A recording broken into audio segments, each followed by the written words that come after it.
Hi, I'm Annie with Bright Star Massage in Eugene, Oregon. Today I'm going to go over some more resolution basics. I want to talk about the importance of being specific about your goals. It's important to be specific about exactly which action steps you're going to take to achieve your goal. It's not enough to just say, I'd like to eat healthier in the new year. That's way too vague. You need a system to back that up. Think about your schedule and determine how often will you be able to go to the grocery store. Which specific foods are going to be on your grocery list? You don't want to show up to the grocery store with no plan. And also, don't go to the grocery store when you're hungry.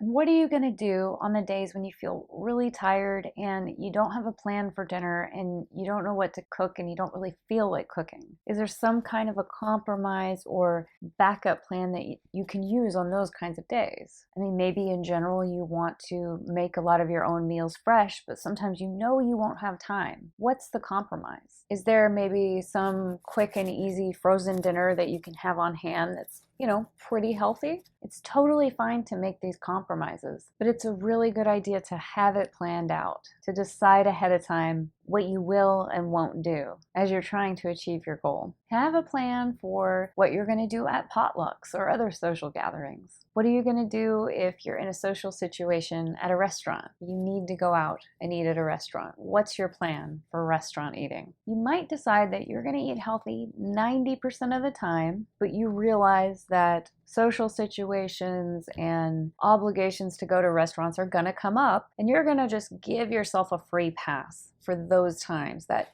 10% of the time when you're not able to really stick to your goal. And that's perfectly fine to do that. But it's important that you make a conscious decision that that's what you're going to do. You can't just leave everything open-ended, because if there's no plan and there's a lot of flexibility, then you'll just be all over the place and you'll have a much harder time reaching your goal.